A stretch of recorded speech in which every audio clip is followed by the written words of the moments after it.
This is the first lecture in Math 156. So this is Maple for Calculus 2. And we use a program called Maple. The current version is Maple 2020, and you can get it for free from CUNY. And there's information about where to find it on the information for the course that I posted on our Blackboard website. So some of you have had Maple already in Math 155. Others in Math 155 might have used a different program. So I'm going to start with a review of some of the basic functions in Maple. And for that, we go to the Maple worksheet.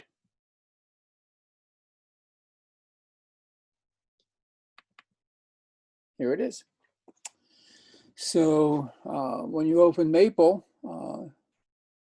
you can go to File, and where it says New, you have a choice of worksheet mode or document mode. Worksheet mode or document mode. You want the worksheet mode. And you come up with a blank sheet like this with this red arrow, greater than sign. When you're entering a command in Maple, it has to be following this sign. And if you need to insert this at some point, you just go right here and click, and it adds one if you need it. You can also erase it. So we're going to start with arithmetic in Maple. So let's say you want to do something not very hard, like add two numbers, 3 plus 2. And you hit enter, and you get a 5. Pretty good. It used to be in Maple, when you added a command like 3 plus 2, you had to end the command with a semicolon, get the same result. In recent versions of Maple, you no longer need to have the semicolon always. Sometimes you do. I often put it in just because I don't like to remember when I might need it and when I might not need it. But if you don't have it and something doesn't work right, you might try inserting a semicolon at some point.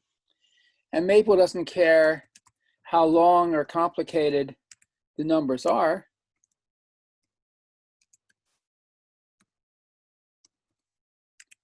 Or how many there are.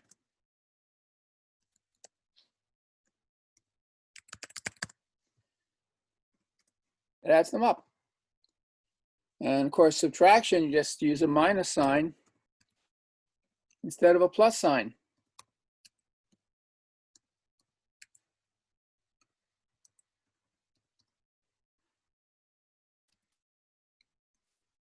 And you get a positive number, you get a negative number. So that's addition and subtraction. For multiplication, you must use the times sign. And the times sign in Maple is the asterisk or star, which is over the 8 on your keyboard. So if you want to multiply 3 times 2, it's 3. Shift 8 gives you the star 2, and that's 6. If you were to try to write the way you might on a piece of paper, 3 times 2 without a times sign, oh, it's not supposed to give 6, but it did. I wonder why. That's interesting. Better not to do that, though. It's better always to include the times sign. For division, you use a slash, like 56 / 4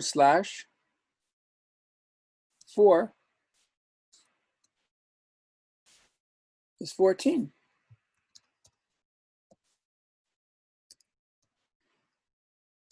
This divided by whatever it's divided by is that. So that's how you do division. Now I need to point out something very important. Suppose we have something like 17 divided by 5.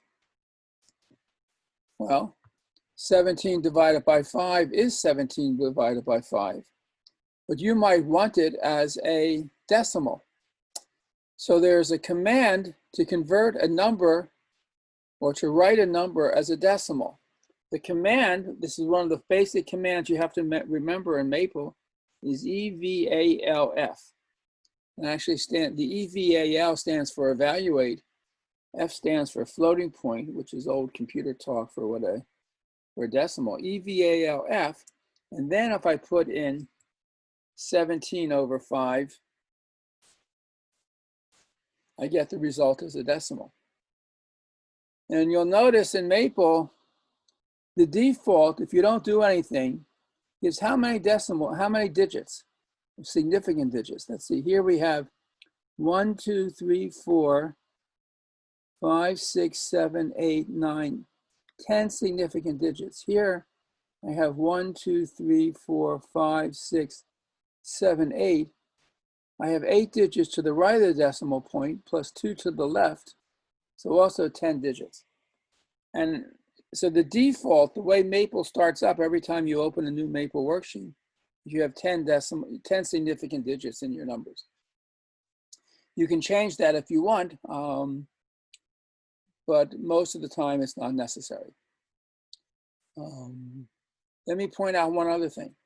When I divided 17 by 5, this was a whole number divided by a whole number, I got a fraction. If I had written 17.0 divided by 5, I get a decimal. Why? Here I got a fraction, here I got a decimal. So in Maple, if you're doing a calculation and even one of the numbers is expressed as a decimal, the answer will come out to be a decimal.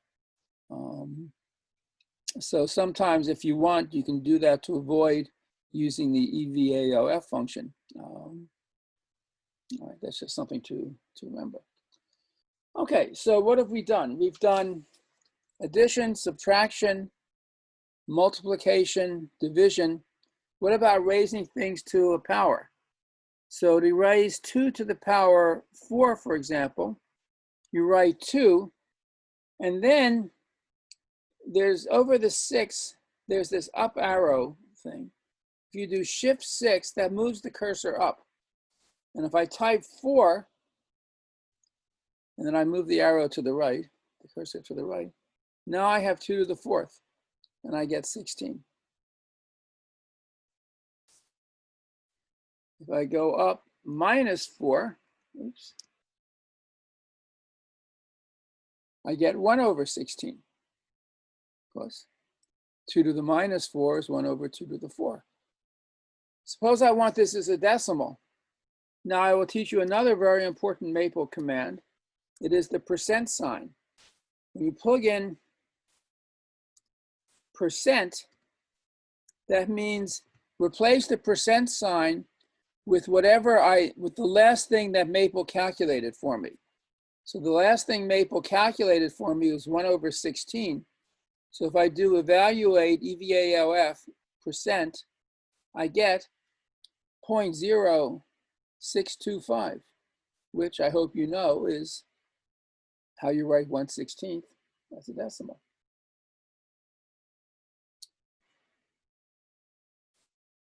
What about fractional powers? Well, it doesn't matter. If you write 2 to the power 1/2, that's the square root of 2.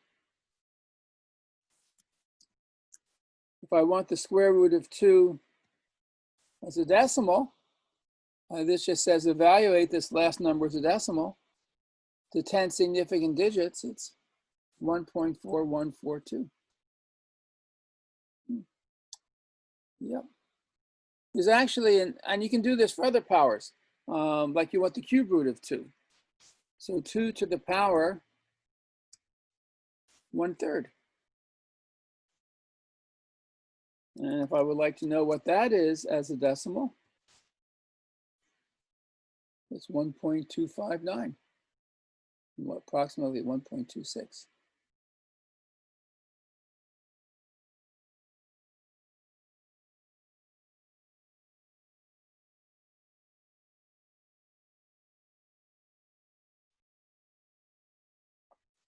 There's actually another command for square root. Instead of raising to the power 2/2, you can also, to power 1/2, you just write SQRT. So square root of 2 is the square root of 2. And if I write square root of 2.0, since that's a decimal, I get my answer as a decimal. And then you can have fun writing much more complicated things and having Maple calculate them for you. If you want to know what is 4 plus 1 over 2 plus 1 over 3 plus 1 over 29 plus 1 over 5 plus 1 over 61. I mean, yeah, you could work that out by hand. It's kind of messy, but all you have to do in Maple is hit enter, and you see right away that this is equal to this number. What is that as a decimal? Oh, well, you expect it to be 4 plus something between 4 and 5, because it's 4 plus this fraction, and this fraction is between 0 and 1. So in fact, it's 4.4292. That's 10 significant figures. All right. So let's just make a note. The Maple commands here, in addition to the arithmetic operations, which I just introduced, were the command EVALF and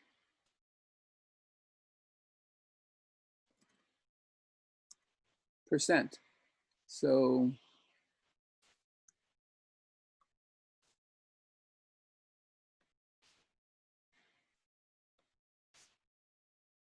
these are things that you will use a lot.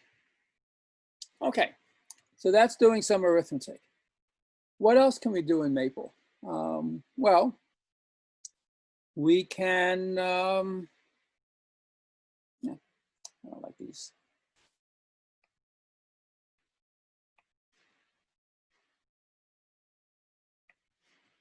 You can do something that you spent a lot of time learning how to do in Calc 1, which is using the derivative to plot a function. So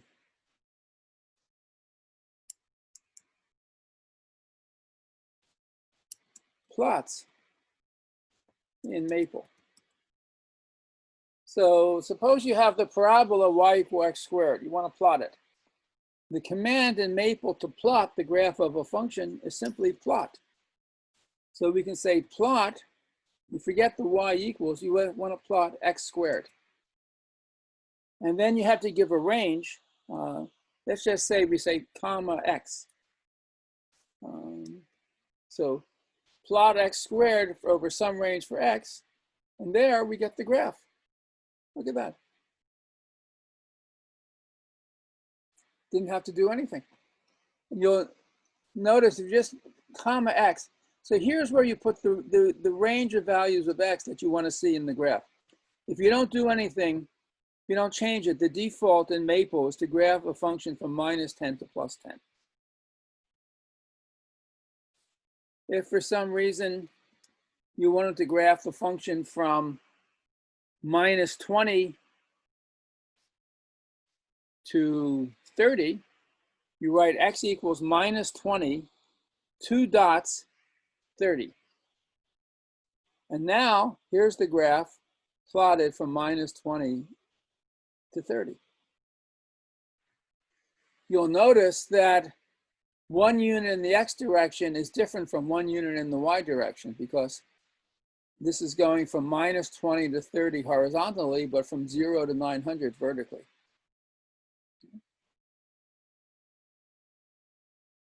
Let's make it more interesting. Suppose instead of plotting 2x squared, let's plot the parabola 2x squared. I always put in the time sign. 2x squared minus 7x minus 5. Huh, that's what that looks like. It's that parabola.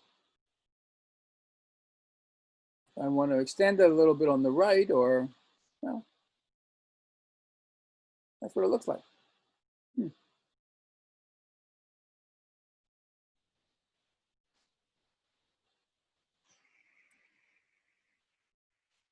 Let's make it more interesting. Suppose I want to have a rational function. Let's say this divided by x squared plus 1. I need to put this in parentheses. That's going to be my numerator. Divided by x squared, move the cursor over, plus 1. Huh, interesting. That's what the graph of this looks like.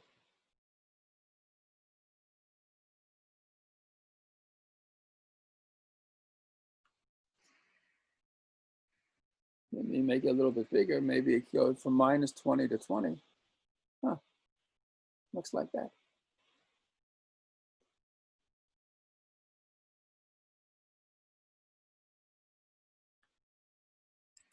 How about minus 100 to 100?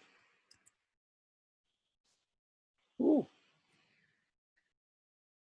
By the way, what's happening here? You see, it looks like as x is getting bigger, the function is approaching the horizontal line 2.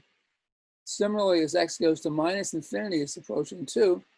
And that's because you learned in Calc 1 that the limit of this function as x goes to plus or minus infinity is equal to 2. You can actually see that here. Let me just change it to 1,000. So we're going to plot this from minus 1,000 to plus 1,000. It looks almost like a horizontal line, except this little stuff that's going on there.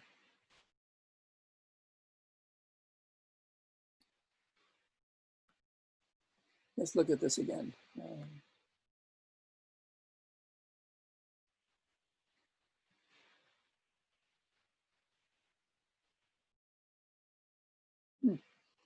Now, again, you'll notice horizontally, we're going from minus 10 to 10.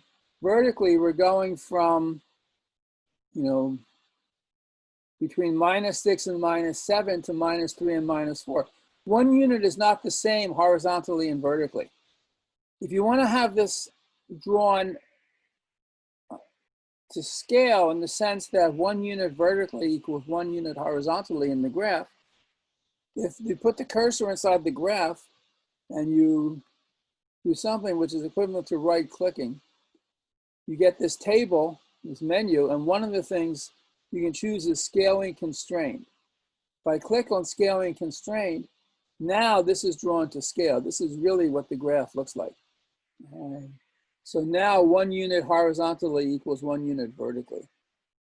Let me stretch this out a little bit. That's really what the graph looks like when the horizontal and vertical axes have exactly the same lengths for 1 unit.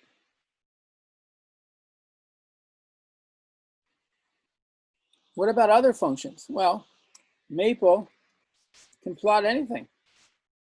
Suppose you want to plot the sine of x. This is how you write the sine of x. Now, for an ordinary function, the default when you plot is minus 10 to 10. For a trigonometric function, the default is minus 2 pi to 2 pi. And that's what the sine looks like from minus 2 pi to plus 2 pi. Suppose I want this over a wider range. Maybe from minus 10 pi to plus 10 pi. So now this is important. How do you write pi in Maple? X equals minus 10 times, and pi is pi with a capital P. You must have a capital P. 2 dots up to 10 times pi. There we are. That's the graph of this function.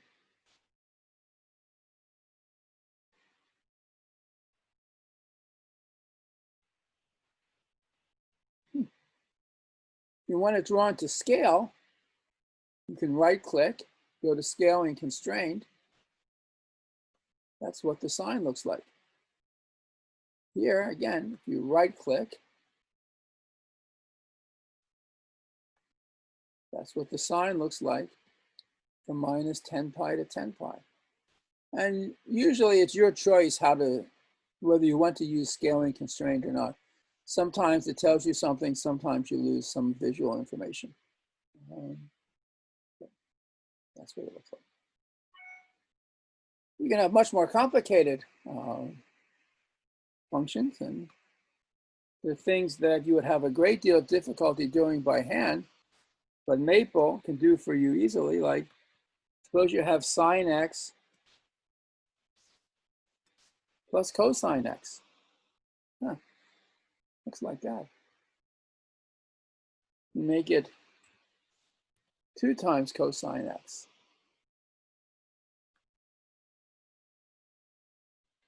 Interesting.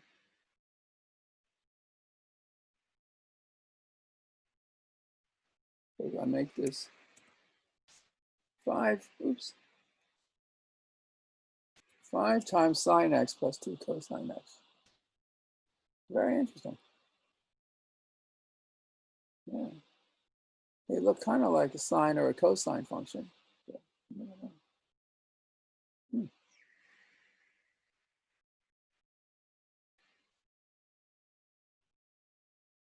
Let's make it even more interesting.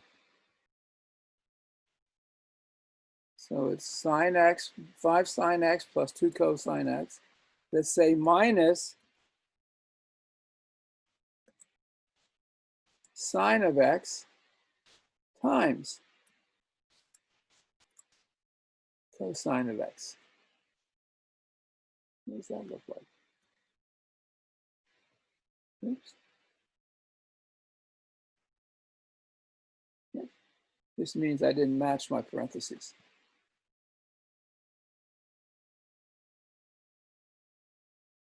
That's curious.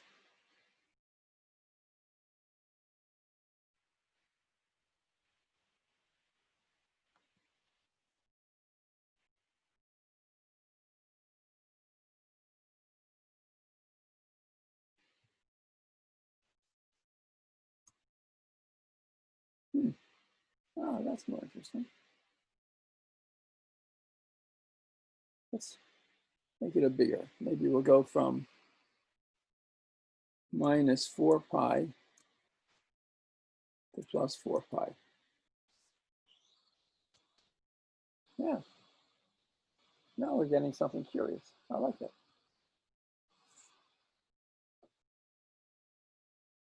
What about other functions? Well, suppose you want to know what the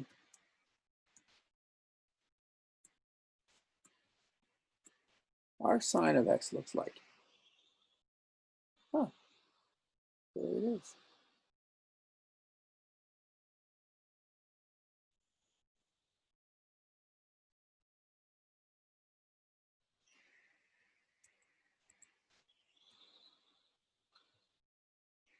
So you know that the arcsine is only defined from minus 1 to 1. And that is the graph of the arcsine. If you wanted to draw it to scale, let's go to scaling constraint.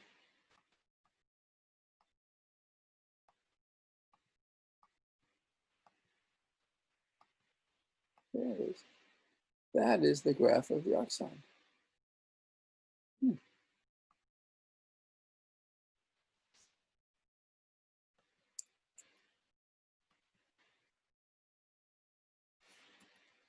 What does the arc cosine look like? Great. It's like that. Arcsine from minus 1 to 1. It goes from minus pi over 2 to plus pi over 2. The arc cosine from minus 1 to 1. This is going from 0 to pi. Okay.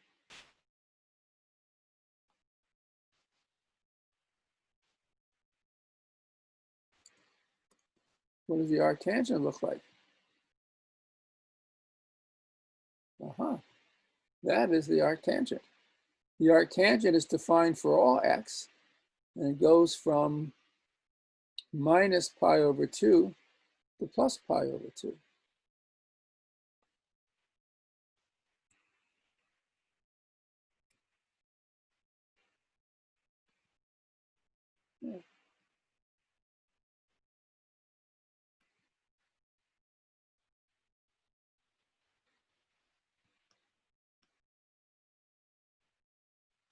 Actually looks like that because from roughly minus 3/2 to plus 3/2. That's the arctangent.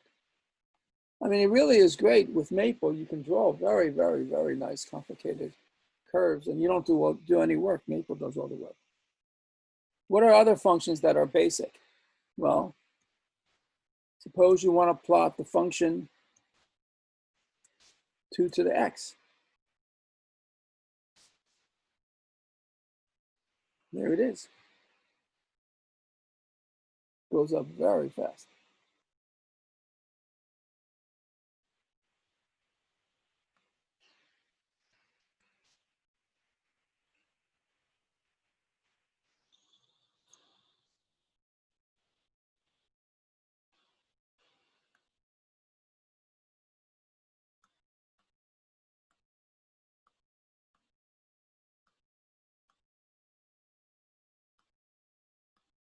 Yeah, 2 to the x. What about the really important exponential function, e to the x? So this is very, you don't write e to the x. That doesn't mean anything in Maple. The way you write the exponential function is exp of x. That is the exponential function.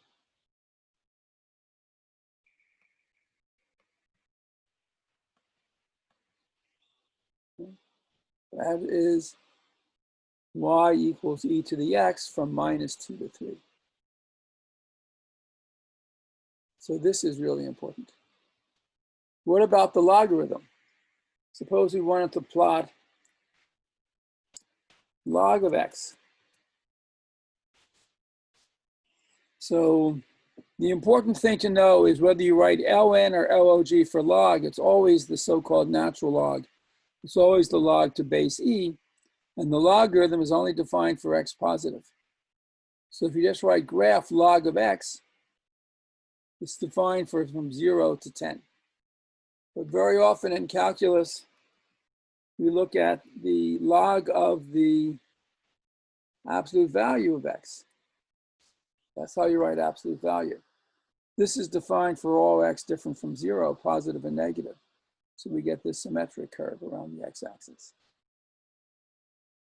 And again, just to emphasize this fact, the way you write absolute value of x, you can write it with absolute value signs, vertical lines. That's the graph. You can also write ABS of x. So another way to write absolute value is absolute ABS of x. And it's the same graph, of course. Okay, so we've graphed polynomials, rational functions, trig functions, inverse trig functions, the exponential, the logarithm.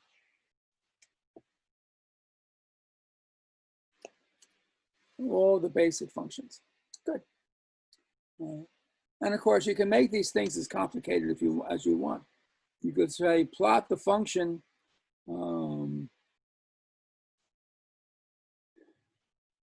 sine of, well, you can make composite functions.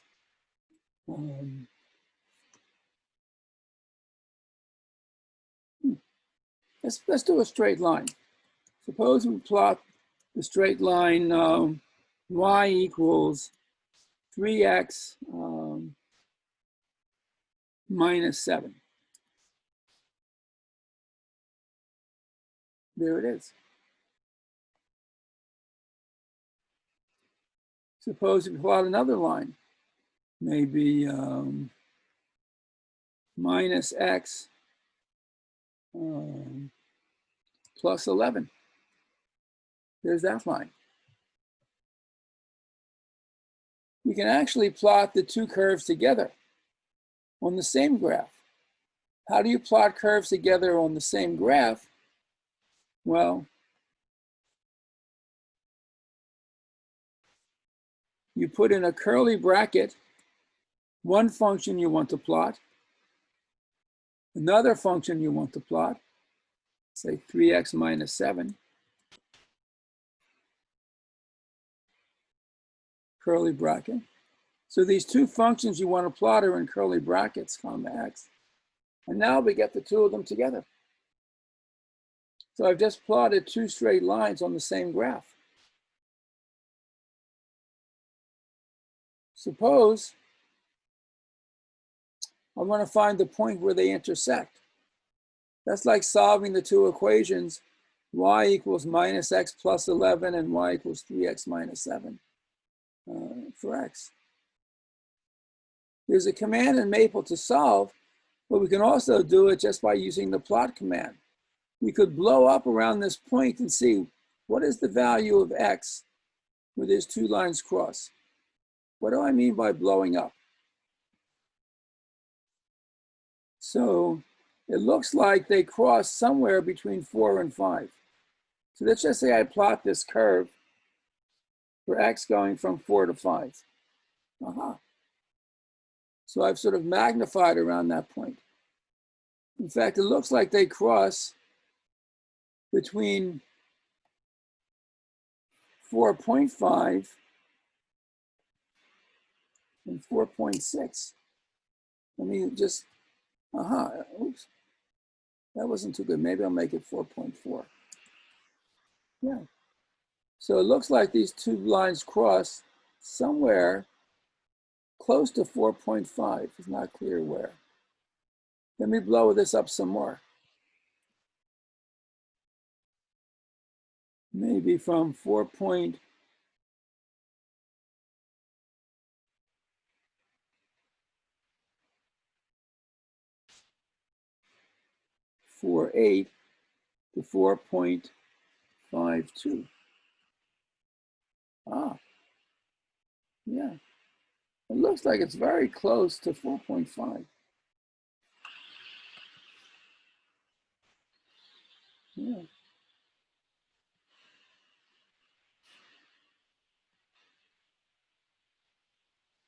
Wow.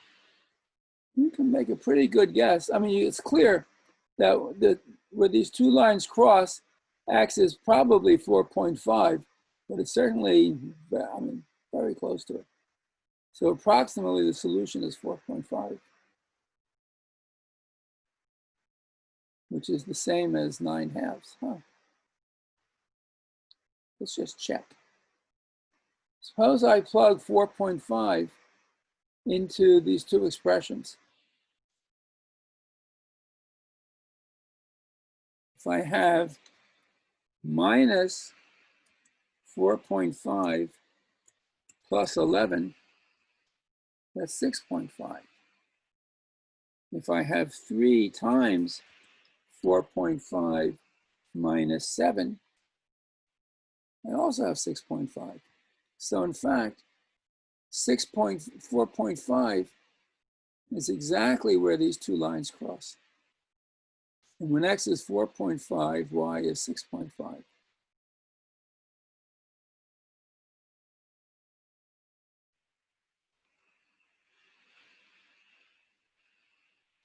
So if we had the problem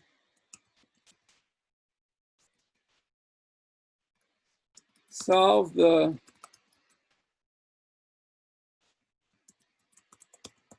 system of equations y equals minus x plus 11 and y equals 3x minus 7,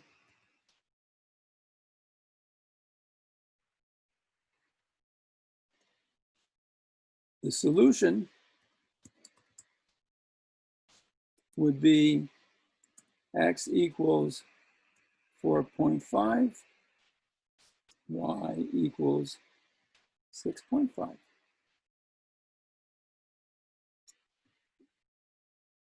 So just using the plotting command, you could solve these equations. It's pretty good.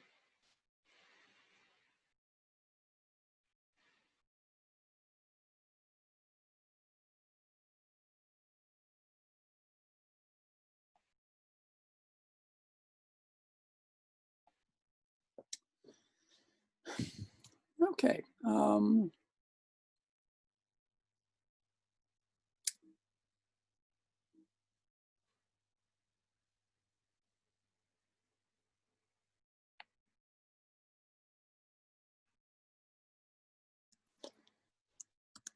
How to solve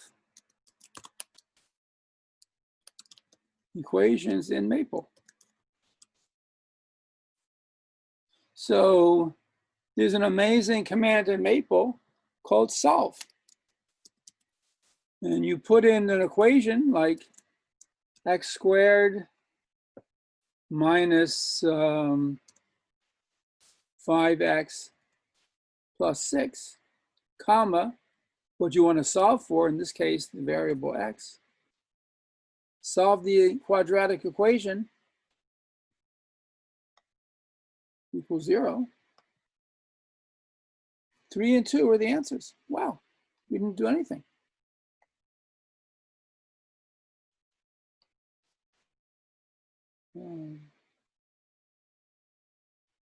Because I made this minus 6. Ah, 6 and minus 1 are the answers. Suppose I made this 7.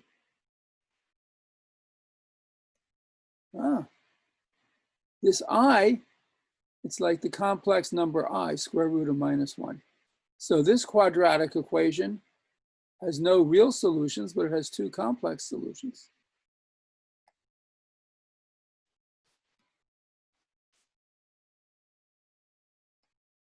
It's minus.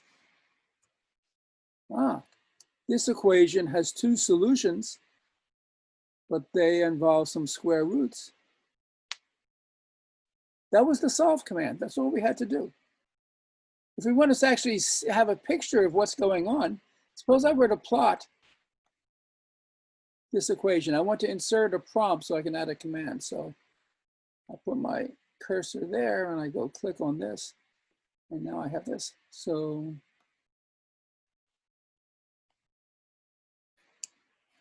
plot. Oops. Not equal 0. Plot. That's what this looks like. It's not clear where this curve crosses the axis. Let me graph it from 0 to 5. Ah, now we can see. This parabola crosses the x-axis at 2 and 3. So x squared minus 5x plus 6 equals 0 when x is 2 or x is 3.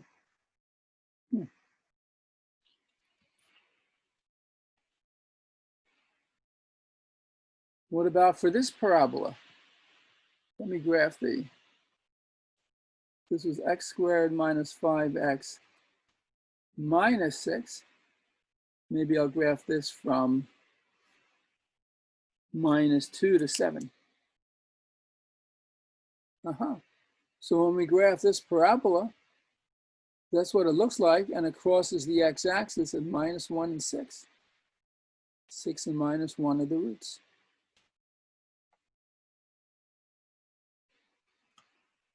What about this parabola?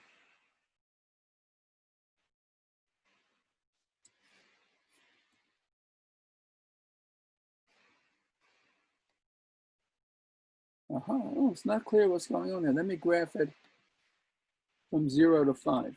There we are. Oh, let me graph it just from 2 to 3.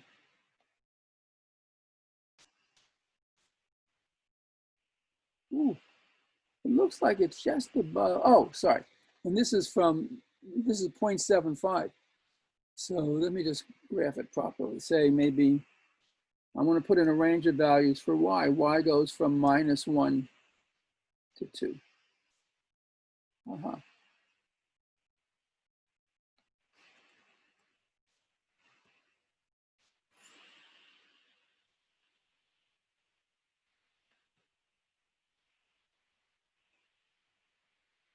Sorry.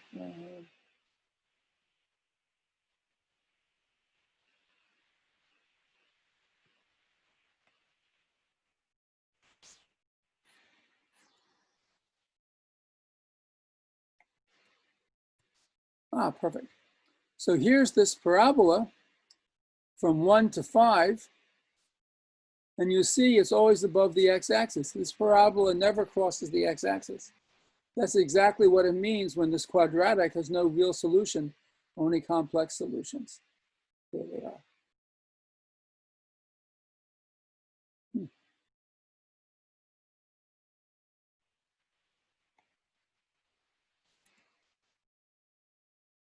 Let's look at this last equation.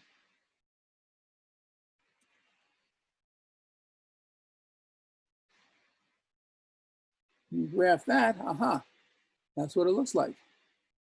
Here are the two roots. This is what they are. Now, if you look at this, it says, it looks like this is a little bit bigger than 6, and this is a little bit smaller than -1. It's hard to actually see that from the expression in that form.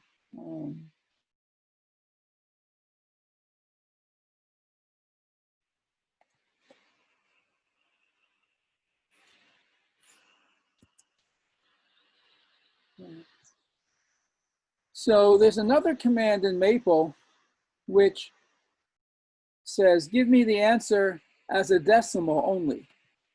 And that command, instead of solve, you write fsolve. Again, F stands for floating point. So if I use the command fsolve this equation equals 0, I get the solutions are to 10 significant digits, -1.1 and 6.1. And that's exactly what we see here. This is about -1.1, and this is about 6.1. So here we have two very important commands, solve and fsolve. And for the quadratic, we had a choice.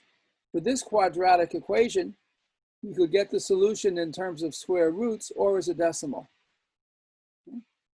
Sometimes we don't have a choice. Suppose we had a cubic equation. Let me just make this x cubed and see what happens. We want to solve this equation. We get an answer, but it's sort of incomprehensible. It's not clear what this means at all.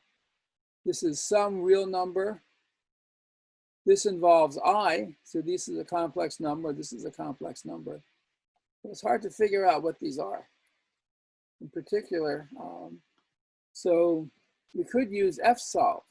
And what fsolve will give us is only the real solutions, but as a decimal. So according to Maple, this cubic equation has one root, a real number, roughly 2.747.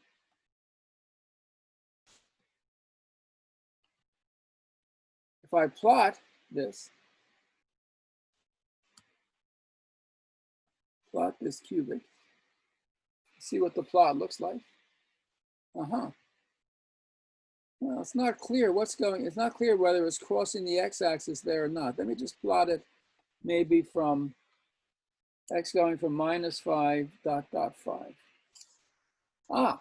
So now we see very nicely, this cubic goes up, comes down, goes up again, and crosses the x-axis just there. And that's 2.747. Yeah.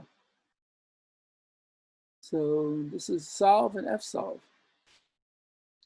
These are incredibly important things. Suppose we want to know, when does the sine of x equal the cosine of x? Let's look at a graph. Suppose we plot together on the same graph, so I'm going to put in curly brackets, sine of x, cosine of x,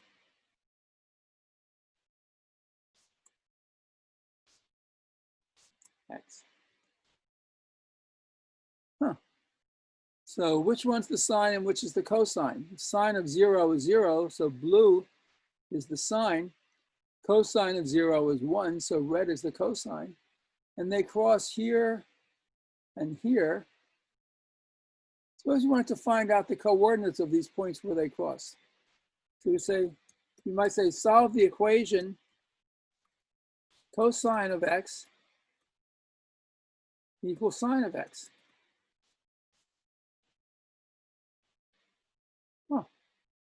So one point where they cross is pi over 4. What about it? Suppose you want at this point. Well, we could tell Maple to look for a solution. By the way, Maple's not giving us all solutions because there are infinitely many. It's not even giving all solutions in this interval, because it's only giving us this one. If you want to ask for a solution in a particular interval, like this looks like it's a number between minus 2 pi and pi, so we can write x equals minus 2 times pi dot dot pi dot dot minus pi. This means find a solution, look for a solution only in this interval. And then I get, oops.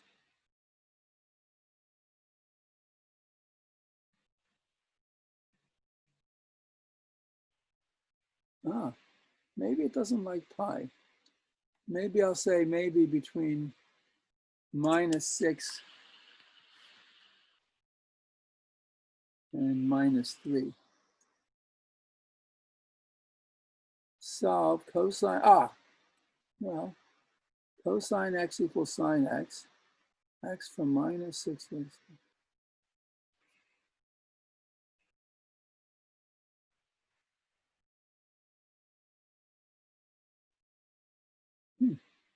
It liked F solve, but for some reason, it didn't like solve.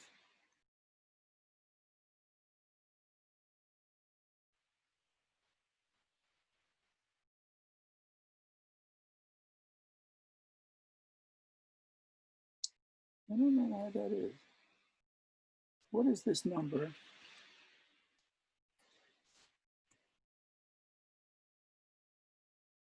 Huh.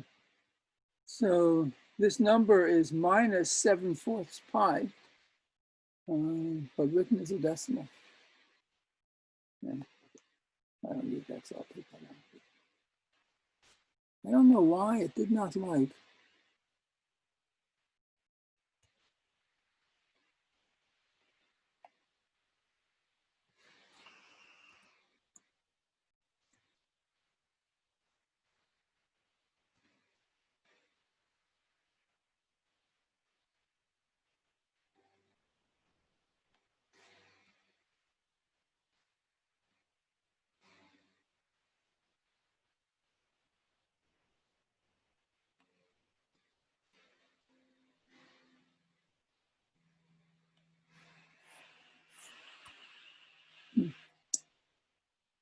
Well, sometimes Maple acts in a strange way.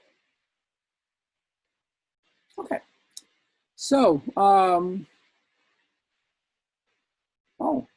about if we want to solve 2 equations and 2 unknowns? That's a good problem. How do you solve multiple equations? So suppose we had the following problem in high school algebra. We might have 3x minus 8y equals 11, and 2x plus 19y equals minus 7. I put those 2 equations in curly brackets, comma, and now I want to solve for both x and y. I put them in curly brackets, x comma y, parenthesis, semicolon. Oh, that's the answer. So for those 2 equations and 2 unknowns, 153 over 73 and minus 43 over 73, that's the answer.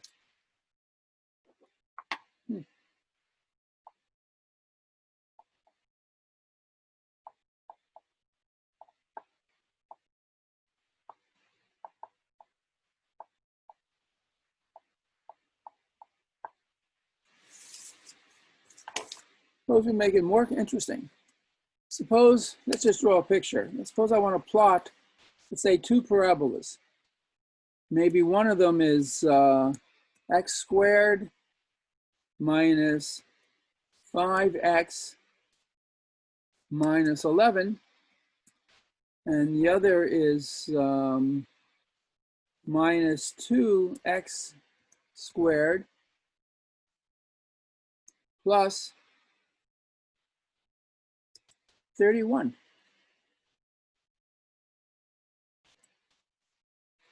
So what does the graph of that look like? There they are. So x squared, this is a parabola going up, that's the blue parabola, minus 2x squared, that's going down. Suppose I want to find where these two parabolas cross. So to find the point of intersection of these two parabolas, what can I do? Well, I could do it graphically. That might be fun. So this is something between 4 and 5.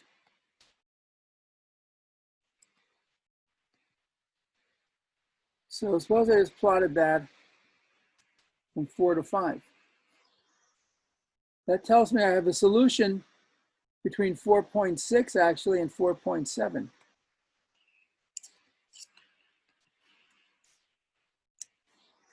Yeah. So in fact, there's a solution which is maybe between 4.66 and 4.67. I'm not sure. Let's just see. Yeah. So there's some solution in this range. That's this root. What about this root? It's close to -3. Not sure where it is. So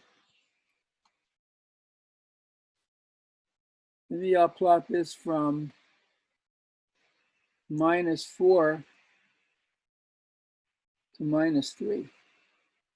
Oops, too much. Maybe -3.1 to 2.9. Yeah. So this solution looks like it's a little bit smaller than 3 and bigger than, I don't know, maybe 2.97. Oops, too much.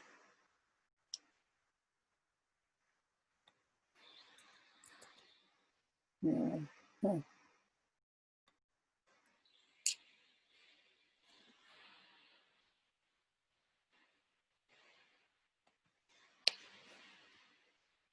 Well, looks very close to 3. Maybe it is 3. But it's somewhere in this small interval. Yeah. I mean, probably is 3. But how do we know for sure? So this is just using graphing techniques to find the 2 points of intersections of these two parabolas. But I could instead just say, solve these two equations.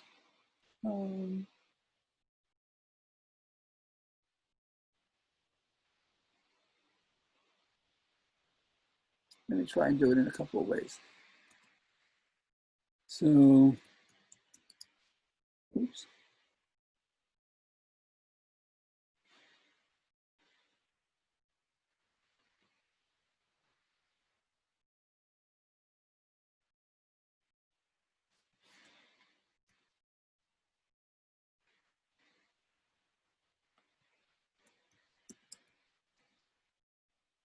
So one thing to do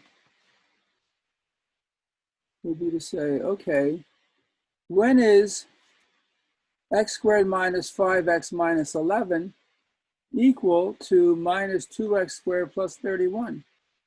Solve that equation for x. And we get there are two solutions which miraculously are actually rational numbers. -3 and 14 over 3. That's what this is. This is like 4 2/3, 14 over 3. Wow. So, yeah, solve did it for us.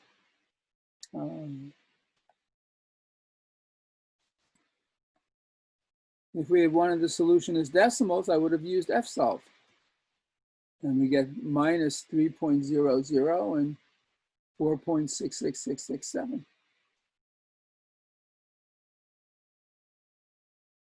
Suppose I wanted to do it slightly differently. I had two equations.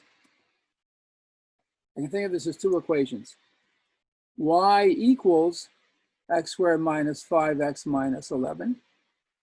And y equals minus 2x squared plus 31. Solve those two equations for x and y. Put those in curly brackets. So here's one solution. X equal minus 3, y equals 13. I guess it's that. That's what this is. Probably 13. And x equals 14/3, y equals minus 113 over 9.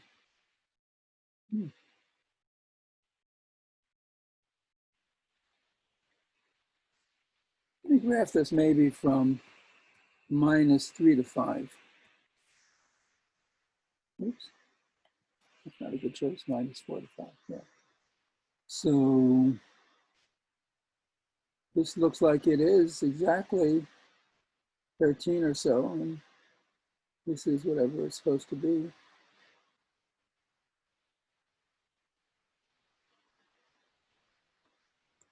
You get the same thing as a decimal. Yeah.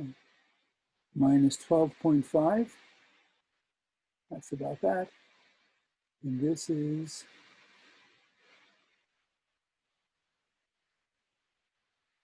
13. Yeah. Okay. Good. So that is lesson 1 in Maple. And I will post some homework that will be due 1 week from today. So that is the end of today's lesson.